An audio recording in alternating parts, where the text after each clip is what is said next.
Les quiero pedir el favor de que abran sus Biblias en el libro de Proverbios, un maravilloso libro de las Sagradas Escrituras, y leeremos en el capítulo 3. Proverbios capítulo 3. Esa es la palabra que nuestro Padre nos quiere dar esta mañana para alimentar nuestras vidas, para guiarnos. Capítulo 3, y leeré del verso 1 hasta el verso 12. Hijo mío, no te olvides de mis enseñanzas, más bien guarda en tu corazón mis mandamientos, porque prolongarán tu vida muchos años y te traerán prosperidad. Que nunca te abandonen el amor y la verdad. Llévalos siempre alrededor de tu cuello y escríbelos en el libro de tu corazón. Contarás con el favor de Dios y tendrás buena fama entre la gente. Confía en el Señor de todo corazón y no en tu propia inteligencia. Reconócelo en todos tus caminos y Él allanará tus sendas. No seas sabio en tu propia opinión, más bien teme al Señor y huye del mal. Esto infundirá salud a tu cuerpo y fortalecerá tu ser. Honra al Señor con tus riquezas y con los primeros frutos de tus cosechas. Así, tus graneros se llenarán a reventar y tus bodegas rebosarán de vino nuevo. Hijo mío, no desprecies la disciplina del Señor, ni te ofendas por sus reprensiones, porque el Señor disciplina a los que ama, como corrige un padre a su hijo querido. Vamos a orar. Señor, muchas gracias por la oportunidad que nos das de estar aquí para escuchar tu palabra, para responder a tu revelación en la palabra y en la persona de Jesús de Nazaret, y para responderte con nuestra adoración, con nuestro arrepentimiento y con nuestra fe.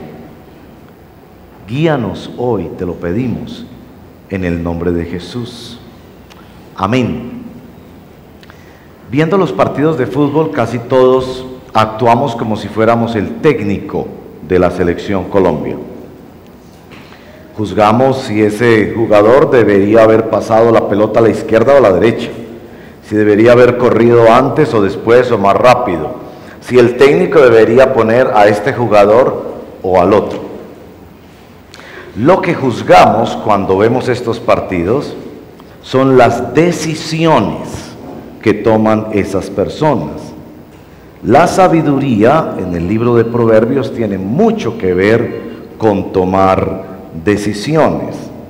Y las decisiones se basan en dos cosas que le dan el título a nuestra reflexión del día de hoy: reglas y estrategia en el juego de la vida. Las decisiones en la vida dependen de esos dos factores: de someterse a las reglas y de someterse a la estrategia del director técnico. Hoy vamos a hablar de esas decisiones en la vida, y yo espero que el día de hoy usted tome una decisión. Tal vez algunos de ustedes hoy tomarán más de una decisión. Esa es una de las razones más importantes por las que venimos, nos congregamos como iglesia y escuchamos palabra de Dios y adoramos al Señor. Este es un centro de toma de decisiones que cambian radicalmente nuestra vida. El libro de Proverbios tiene mucho que ver con eso, con tomar decisiones. No sé qué decisión es la que usted está tomando en estos días. Puede ser que apenas lo va a descubrir hoy mismo, que está resistiéndose a tomar una decisión, que está aplazando la toma de esa decisión, o que está de hecho tomando una decisión casi sin darse cuenta. El problema que enfrentamos es que nosotros tenemos dos grandes dificultades a la hora de tomar decisiones. El libro de Proverbios, que habla de la sabiduría de tomar decisiones, reconoce desde el principio que los seres humanos tenemos problemas a la hora de tomar decisiones. Y lo resume fundamentalmente en dos. Permítame mostrárselo en el capítulo 1 del libro de Proverbios. Si van al capítulo 1, el versículo 8, notarán que hay una pequeña narración que muestra el primero de los problemas que nosotros tenemos para tomar decisiones. Lean conmigo, por favor, 1, verso 8. Hijo mío, escucha las correcciones de tu padre y no abandones las enseñanzas de tu madre. Adornarán tu cabeza como una diadema, adornarán tu cuello como un collar. Y verso 10, ahí viene el problema. Hijo mío, si los pecadores quieren engañarte, no vayas con ellos. Estos te dirán, ven con nosotros, acechemos a algún inocente y démonos el gusto de matar a algún incauto. Traguémonos a alguien vivo como se traga el sepulcro a la gente, devorémoslo entero como devora la fosa a los muertos. Obtendremos toda clase de riqueza. Con el botín llenaremos nuestras casas. Comparte tu suerte con nosotros y compartiremos contigo lo que obtengamos. Sigue hablando el papá. Pero no te dejes llevar por ellos, hijo mío. Apártate de tus senderos, pues corren presurosos a hacer lo malo, tienen prisa por derramar sangre. De nada sirve tender la red a la vista de los pájaros, pero aquellos acechan su propia vida y acabarán por destruirse a sí mismos. Y el verso 19 nos da la explicación. Así terminan los que van tras ganancias malavidas, por estas perderán la vida. Primer problema a la hora de tomar las decisiones: nos seduce el mal, nos atrae el mal. Quisiéramos tomar las mejores decisiones de la vida, pero nos sentimos atraídos. En este caso, el muchacho se siente atraído al dinero fácil e encuentra unos amigos que le hacen ofertas de cómo enriquecerse fácilmente. La realidad de que el mal nos seduce. ¿No se ha dado cuenta que uno pone, por ejemplo, en una cartelera, no lea esto? Y algo dentro de usted le dice, ¿y qué dirá? ¿Y por qué no lo puedo leer? Y nos encanta eso de para mayores de 18. O las mal llamadas tiendas de adultos. Es decir, los seres humanos tenemos una atracción hacia el mal. Quizás no todos hacia la misma clase de mal. En este caso, la pregunta para tomar decisiones es: ¿te dejarás llevar por la seducción del mal? Ahora, ese es el primer problema. El segundo problema que tenemos es que no solo nos atrae el mal, sino que no nos atrae el bien. Y en el capítulo 1 de Proverbios está la segunda narración. Empieza en el verso 20. Esta narración es de una persona que se llama Sabiduría. Clama, verso 20, la sabiduría en las calles, en los lugares públicos levanta su voz. Clama en las esquinas de las calles transitadas, a la entrada de la ciudad razona. Y le dice a la gente: ¿hasta cuándo, muchachos inexpertos, seguirán aferrados a su inexperiencia? ¿Hasta cuándo ustedes los insolentes se complacerán en la insolencia? ¿Hasta cuándo los necios aborrecerán el conocimiento? Respondan a mis reprensiones y yo les abriré el corazón. Les daré a conocer mis pensamientos. Verso 24. Pero ustedes no me atendieron cuando los llamé, ni me hicieron caso cuando los tendí la mano. sino que rechazaron todos mis consejos y no acataron mis reprensiones. Ahora yo me burlaré de ustedes cuando caigan en desgracia. Yo seré el que se ría de ustedes cuando les sobrevenga el miedo, cuando el miedo les sobrevenga como una tormenta y la desgracia los arrastre como un torbellino. Entonces me llamarán, pero no les responderé. Me buscarán, pero no me encontrarán. Por cuanto aborrecieron el conocimiento y no quisieron temer al Señor. Por cuanto no siguieron mis consejos, sino que rechazaron mis reprensiones. Cosecharán el fruto de su conducta, se hartarán de sus propias intrigas. Su descarrío e inexperiencia los destruirá, su complacencia y necedad los aniquilarán. No nos atrae el bien. Todos sabemos que debemos hacer ejercicio para cuidar nuestra salud. Todos sabemos que debemos comer comida saludable.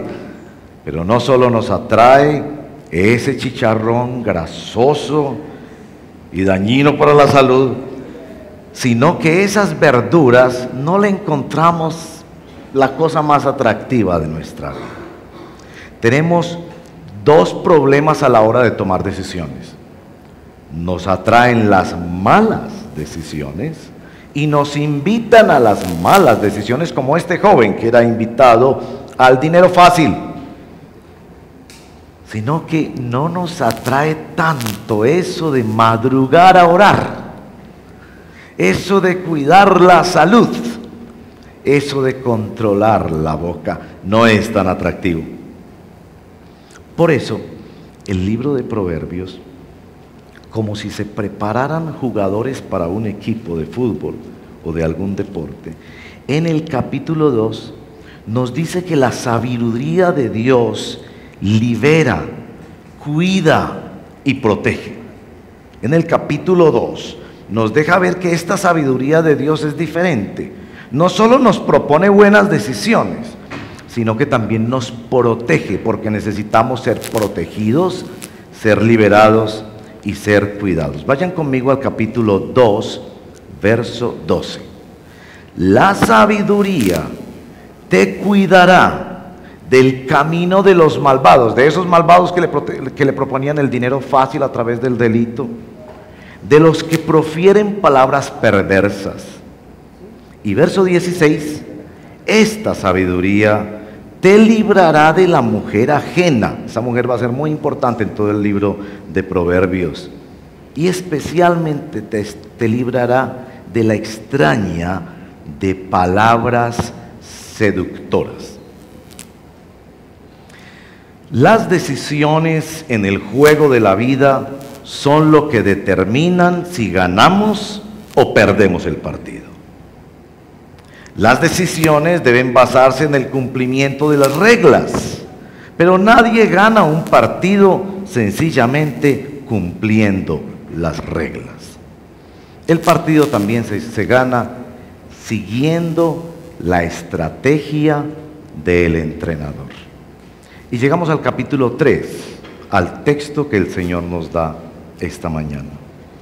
En el capítulo 3, el Señor presenta cuál es la estrategia para ganar el juego de la vida.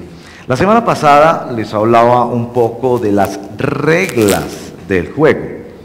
¿Recuerdan que les hablé de los 10 mandamientos?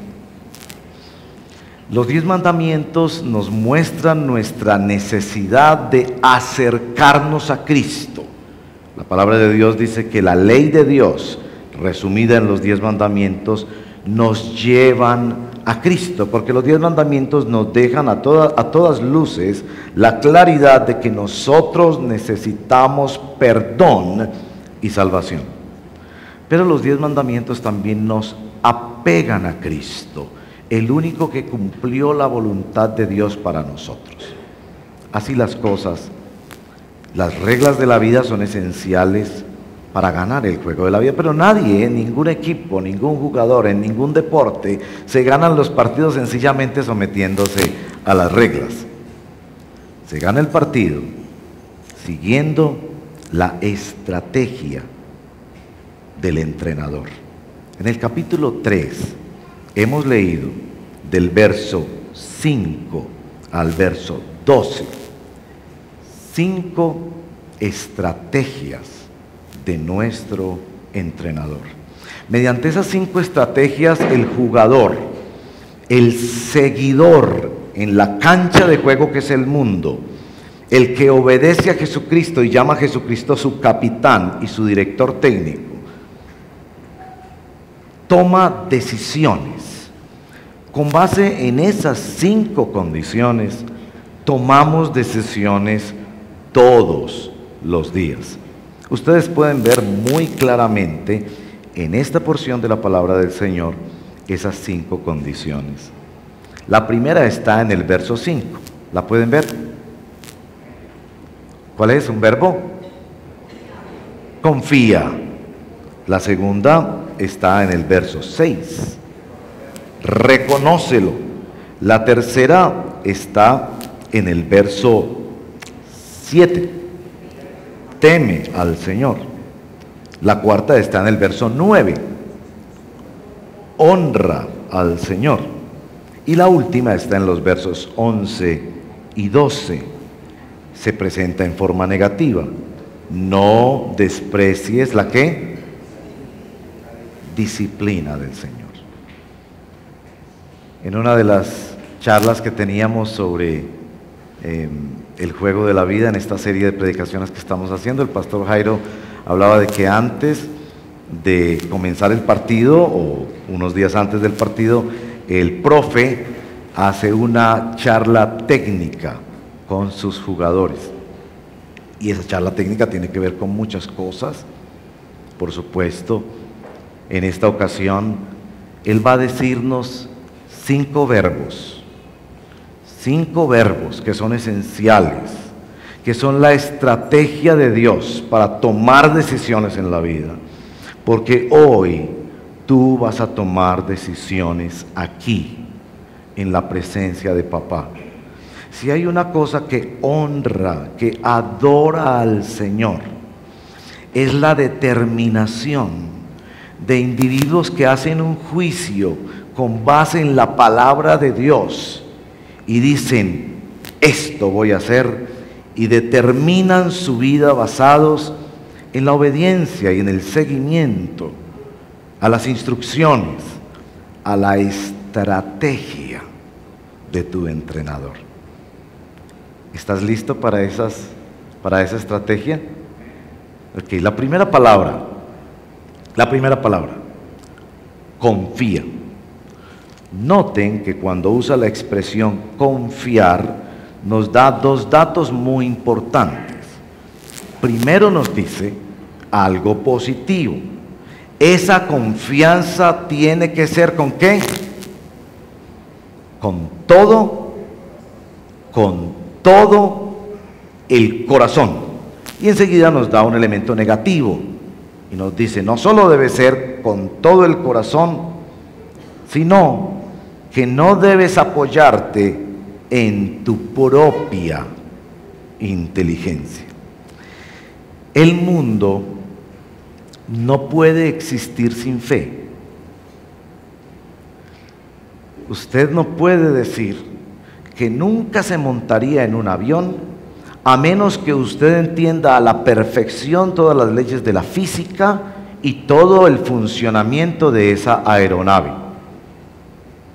Usted no podría decir, yo nunca voy a comprar comida en el almacén a menos que yo entienda muy bien cómo fue el proceso de producción, de comercialización, de almacenamiento y todos los elementos químicos envueltos en eso. Usted lo único que puede hacer es ir y decirle a la señora, véndame una empanada, y se come la empanada.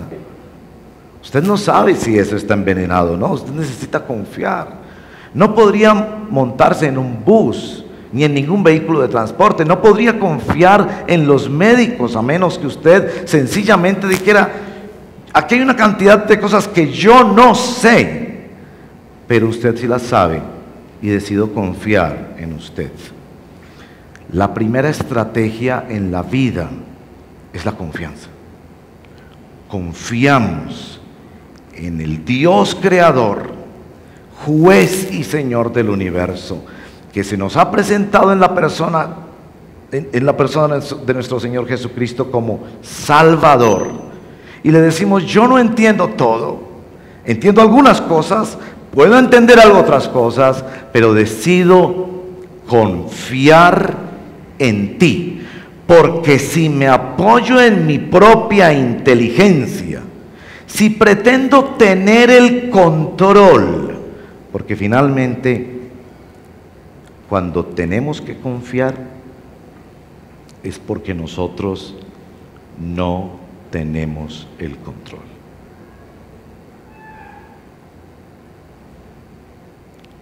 Eso aplica tanto para las cosas sencillas y pequeñas de la vida como para las cosas más grandes de la vida. Muchas veces como pastor tengo que estar al lado de personas que están a punto de morir. Y son esos momentos tan luminosos donde se caen todas las teorías de la inteligencia humana y el ser humano queda solamente dependiendo de la fe. ¿Qué cree usted que hay en el otro lado? En eso usted está arriesgando su vida. Y que no me digan los ateos que ellos no creen. Por supuesto que creen. Quizás están teniendo una fe todavía más arriesgada que nosotros. Porque la explicación que le dan a toda la creación y a la persona de Jesús en la historia y a la revelación de la Biblia es que no tiene ningún sentido, y ellos prefieren creer que no existe nada después de la muerte. La fe es finalmente la afirmación de la persona que no tiene control y decide apoyarse en otro. La estrategia del juego de la vida, la estrategia del creador de la vida es: confía en mí, dice el Señor. Confía en el Señor. Él sabe más, Él entiende más. Y esta palabra confiar es muy importante, porque la intención de esta palabra confiar es entregar la vida. Entregar la vida. Saben que yo encuentro que para muchas personas es muy fácil confiarle al Señor sus problemas. Se les hace fácil como desprenderse de sus problemas y entregárselos al Señor. Y algunas personas atrevidamente le dicen al Señor: Señor, ya este no es mi problema, ahora es tu problema, porque yo te lo entrego. Pero la fe no es solo entregarle al Señor los problemas. La fe es entregarle al Señor tu vida. Como quien va al altar o ante la autoridad civil y se casa. Los padres de familia que tenemos hijos adultos oramos todos los días porque nuestros hijos se casen debidamente en el temor del Señor, porque sabemos cuánto afecta a una persona esa decisión. La afecta totalmente en todas las áreas de su vida. Pues bien, la persona que confía en el Señor y que se decide entregarse al Señor está determinando su vida muchísimo más, porque en el altar del Calvario, basado en la muerte y la resurrección de Cristo, no solo yo me entrego a Él de por vida, sino que Él se me entrega a mí. Por eso la segunda palabra es tan importante. Confía, dice, pero también dice reconoce. Y nos da este dato tan singular. Reconócelo, ¿en qué? En todos tus caminos. La palabra camino ahí es la misma palabra conducta. Reconocer significa admitir que Dios está ahí. admitir que Dios está ahí, nuestra vida sería totalmente distinta cuando nosotros admitiéramos en cada situación de nuestra vida, preparando el desayuno en la mañana, despachando a los hijos para la escuela, saliendo al trabajo, caminando por la calle, si reconociéramos que Él está ahí, que Él está ahí en la creación, que Él está ahí en el trabajo, que Él está ahí en la política. Ese discernimiento necesario para ver a Dios moverse y actuar en cada situación de la vida. El viernes pasado, en la reunión de hombres de las 6:30 de la mañana de todos los viernes, Bob nos enseñaba sobre la importancia de estar en comunicación con Dios sobre cada detalle de la vida. Reconocer también significa admitir que Él es Señor de cada aspecto de la vida. Esa frase maravillosa de ese famoso teólogo y político holandés, Abraham Kuyper.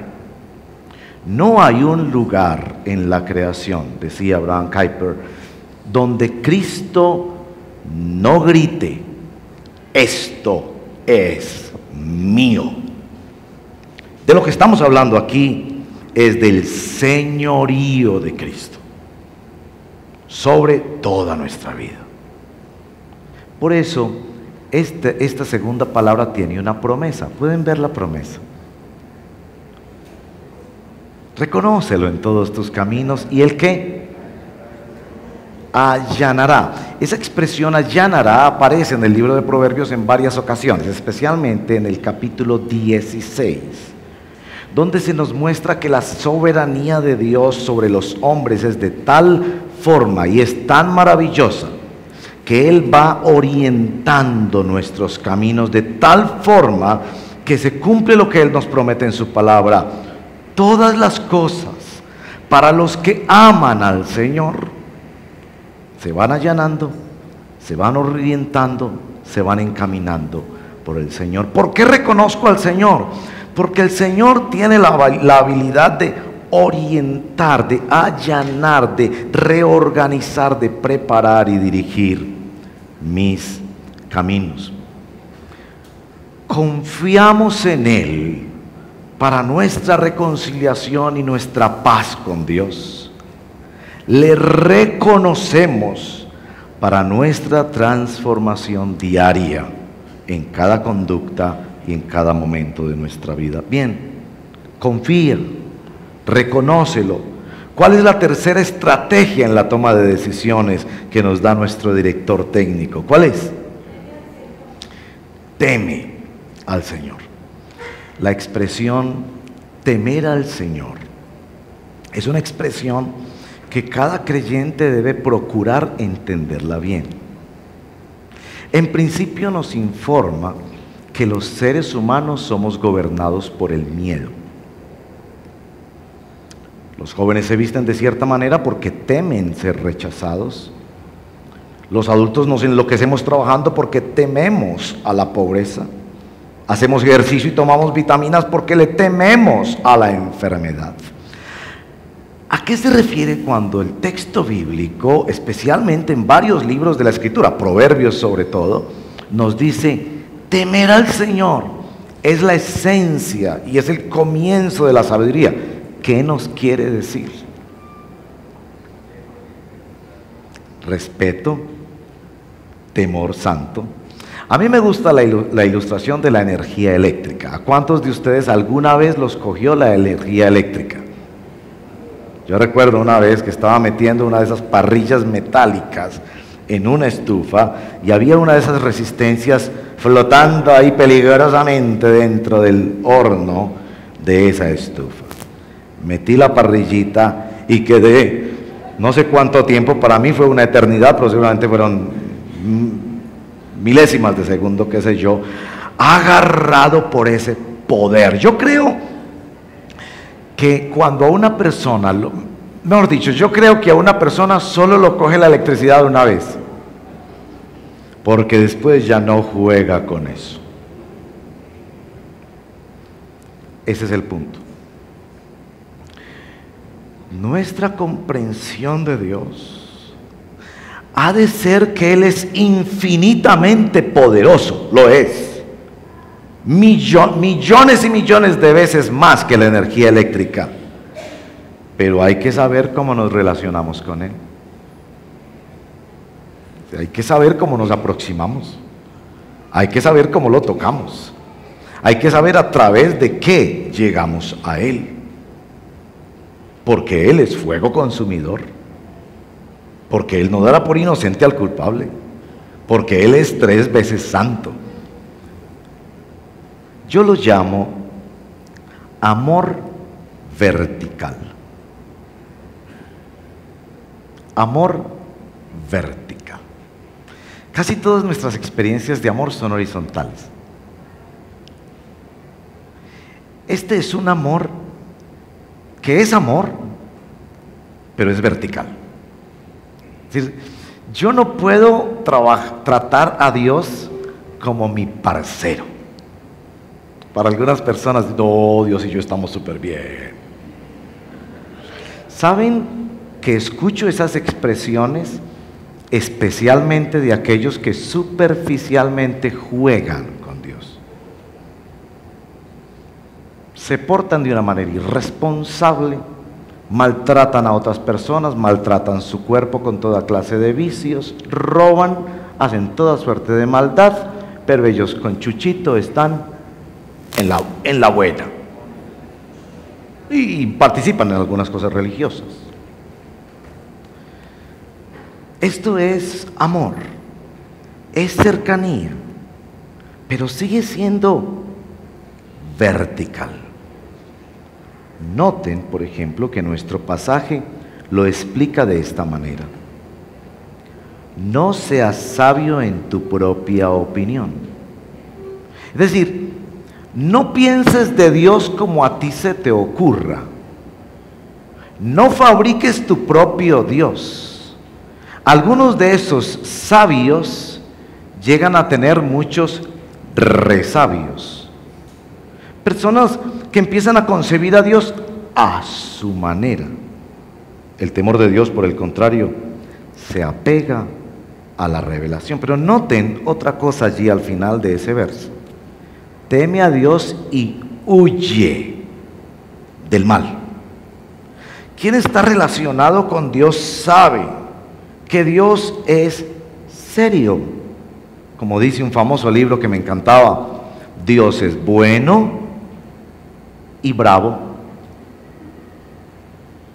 Que yo no puedo solamente acercarme a Él como una experiencia de amor, porque este amor es vertical. Entonces debo acercarme como una experiencia de respeto. Y el respeto aquí se expresa en huir del mal. ¿Huye usted del mal?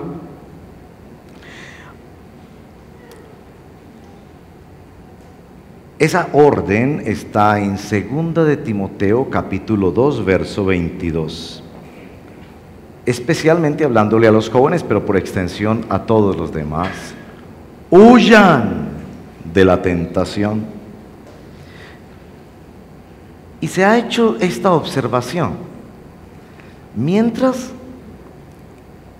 que se nos dice huyan de la tentación, Santiago capítulo 4 verso 7 nos dice resistan al diablo. ¿No les parece interesante? Un texto de la Biblia nos dice: cuando haya cualquier posibilidad de que te contamines, huye.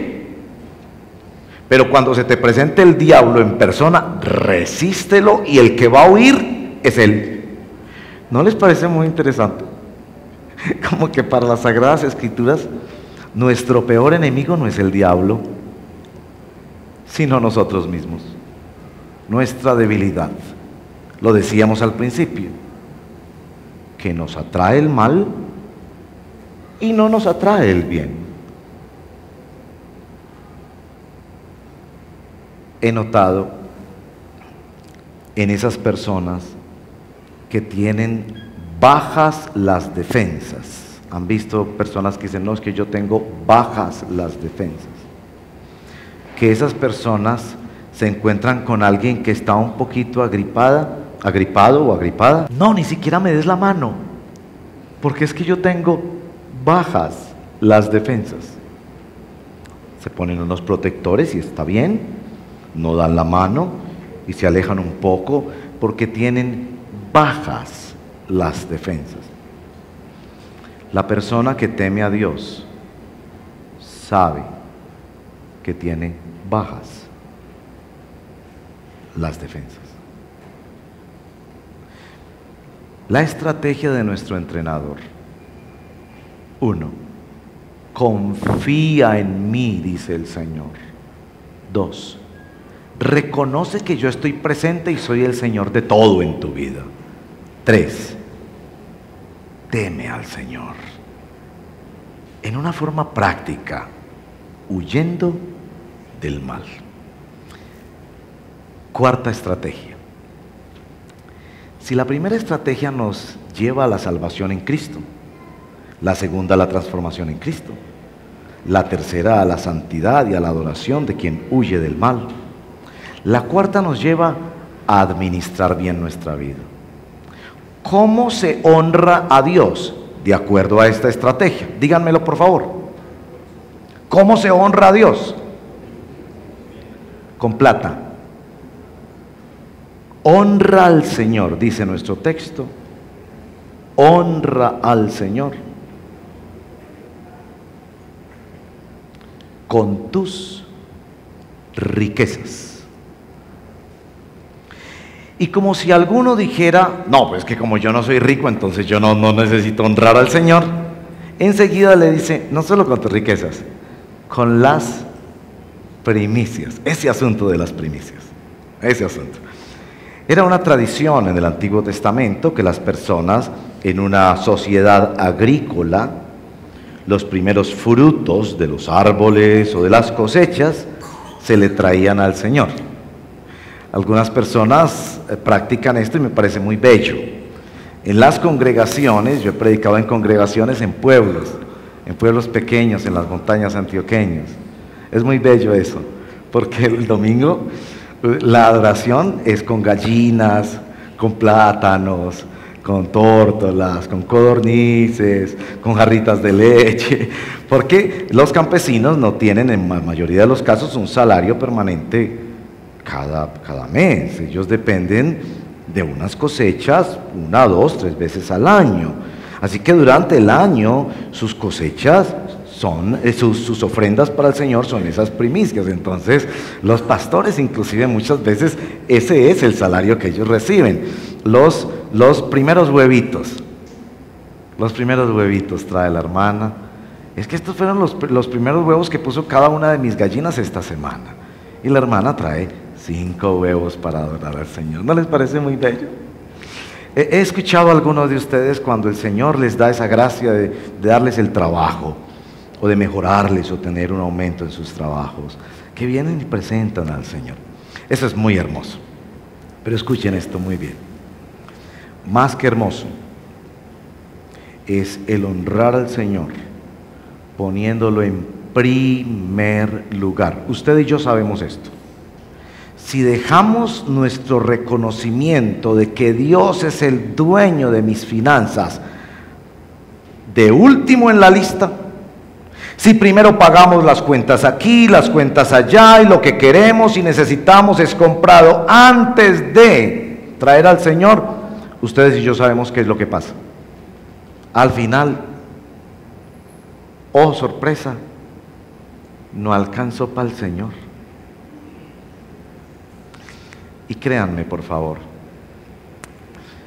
yo no estoy hablándole de estos porque todos los pastores hablen de plata o porque la iglesia necesite plata. La iglesia no necesita plata, porque nosotros tenemos a un Dios rico y Él nos da todo lo que necesitamos. Yo se le digo es por usted, porque honrar al Señor, y noten que esta es una estrategia muy práctica, se refleja ante todo en la forma en que nosotros administramos las cosas materiales. ¿Quiere conocer una persona? Vea cómo administra su plata. Podrá ser muy querido y muy cariñoso, podrá tener las mejores intenciones y hablar muy bonito. No se ocupe de eso, dígale, ¿cómo maneja usted la plata? Porque como se maneja la plata, así mismo se maneja la vida. Y estas personas son orientadas por el Señor desde el libro de Proverbios, y nosotros el día de hoy, que honremos a Dios en una forma muy práctica, diciéndole, Señor, tú me has dado todo lo que yo tengo. Casi pena y vergüenza deberíamos darle de quedarnos nosotros con el 90% y darle tan solo el 10%. Pero esta es la instrucción. Hágalo de primero. Eso va a ordenar su vida y va a demostrar que usted honra al Señor. El reclamo de los profetas era muy claro. Este pueblo de labios me honra, pero en su corazón el asunto no está. Claro, es muy fácil, porque con la alabanza tan hermosa que hay hoy en día, las alabanzas de hoy en día son preciosas. Dios ha sido muy generoso en derramar sobre América Latina una renovación de música cristiana de un nivel y una calidad, de unos contenidos preciosos y de una presentación que nada envidian a los grandes conciertos de los cantantes más famosos. Pero eso también es una trampa, porque venimos a estos escenarios y nos sentimos como levantados del piso frente a esa experiencia de show espiritual y sentimos que ya estamos honrando al Señor. Y es cierto, honramos al Señor con el arte, porque el arte es un medio maravilloso de expresión. Pero nuestro texto nos está diciendo hoy aquí, honramos al Señor con la vida. Y una pieza que muestra mucho dónde está nuestro corazón es el manejo de los recursos financieros. La estrategia del Señor. Primero, confía. Segundo, reconoce. Tercero, teme. Cuarto, honra. Estudiosos de este texto creen que esta escritura fue diseñada en una forma climática, es decir, que la quinta instrucción de este entrenador para sus jugadores que salen al juego de la vida era la más trascendental. Leámosla en los versos 11 y 12. Hijo mío, no desprecies la disciplina del Señor, ni te ofendas por sus reprensiones, porque el Señor disciplina a los que ama, como corrige un padre a su hijo querido. ¿Quieren saber ustedes? Una de las formas más importantes que el Espíritu Santo usa para revelarnos la paternidad de Dios, la disciplina. ¿Qué discernimiento requiere este jugador para saber que no fue que sencillamente estaba de malas? No fue sencillamente que se metió el diablo en ese negocio. No fue sencillamente que eso pasa, sino que fue clarito y directo, como el Señor le dijo una vez al pueblo de Israel: esto lo hice yo. En una ocasión el pueblo de Israel salió a la guerra, común la guerra para todos los pueblos de la época, no solo para Israel. Esa era la política internacional, la guerra. No había OEA ni ONU. La política internacional era quién dominaba a quién, era la guerra. Y el pueblo salió a la guerra y fue miserablemente derrotado.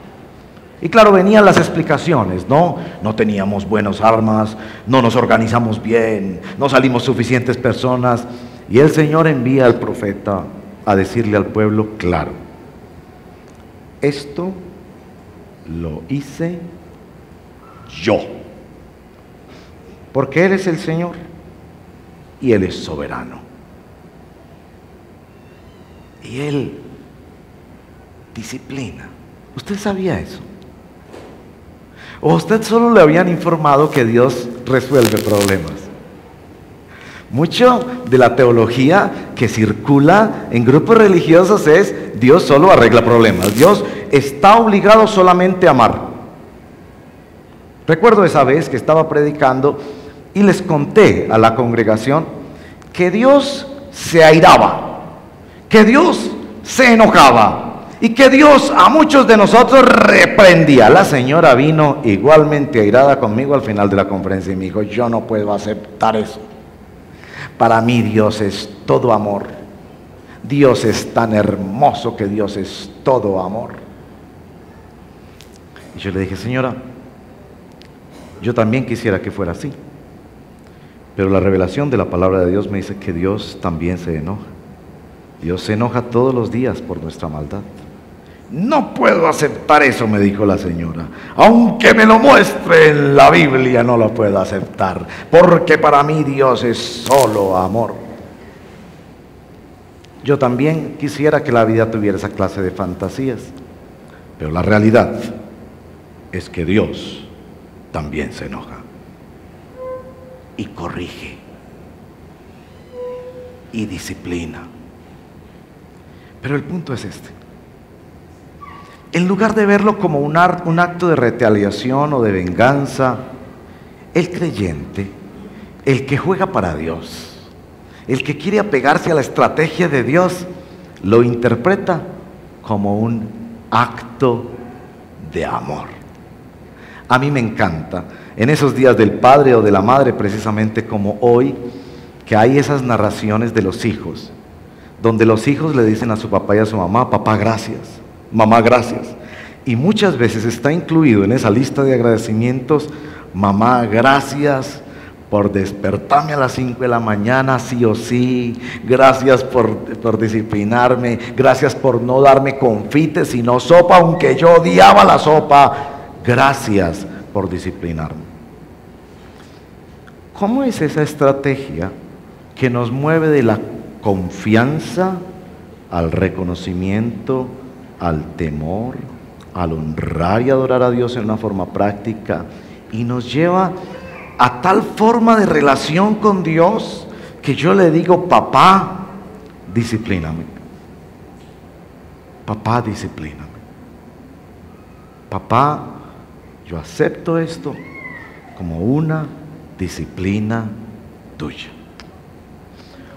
¿O qué clase de Dios tienes tú que no disciplina?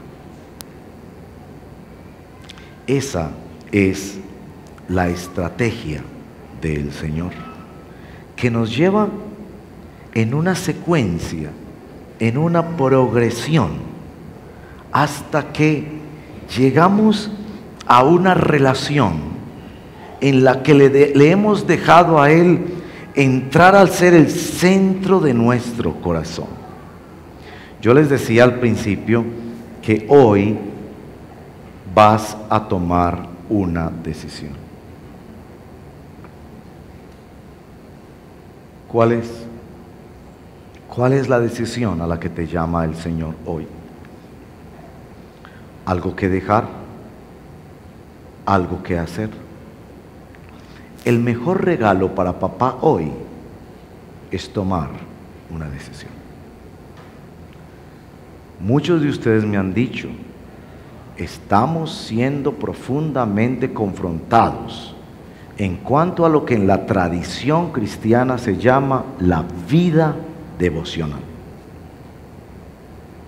Porque vergonzosamente muchos de nosotros admitimos, vivimos de un almuerzo a la semana. No abrimos la palabra de Dios sino los domingos cuando nos reunimos. Y papá dice, día a día, Búscame temprano. ¿Quieres conocer las cosas profundas de Dios? Búscame. ¿Quieres ser transformado y restaurado? Búscame. ¿Quieres dejar de ser controlado por tus instintos y deseos? Búscame.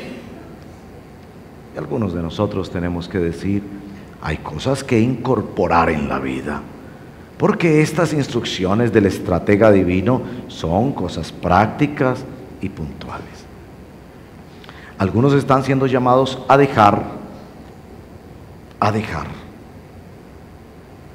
con el dolor de hacer cortes, con el dolor de hacer renuncias, con el dolor de hablar y confesar. ¿A qué te está llamando hoy, papá? ¿Qué le quieres dar de regalo a papá? ¿Qué decisión vas a tomar hoy delante del Señor? Pueden ser decisiones de cosas muy cotidianas y sencillas, pueden ser macro decisiones en el día de hoy. Algunos de ustedes, les he dicho con mucha franqueza, se resisten a dar el paso del bautismo. Papá te dice, di en público lo que yo hice en público por ti, porque Jesús murió en público por nosotros. Algunos quizás todavía este asunto de entregar al Señor la administración de tus bienes y de las cosas que Dios mismo te da. ¿Qué es? ¿Qué es lo que el Señor te llama hoy a decidir en la presencia de Dios? Jesús tomó la decisión más difícil. Él se entregó por ti y por mí. Él fue por todos esos pasos. Y en el Getsemaní, Padre, quita este paso para mí, pero que no sea mi voluntad sino la tuya. Y gracias a Él estamos tú y yo hoy en día en el reino de Dios. Él decidió por nosotros.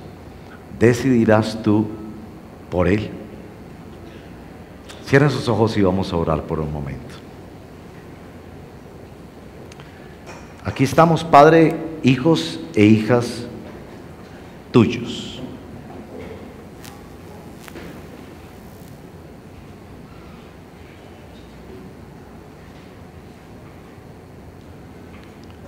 Ven, Espíritu Santo, habla al corazón.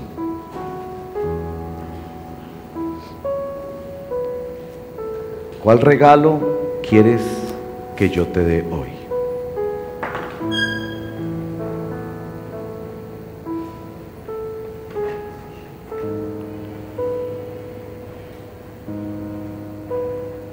Y como hablamos de cosas prácticas, si el Espíritu de Dios está tocando tu corazón, déjate tocar por el Señor.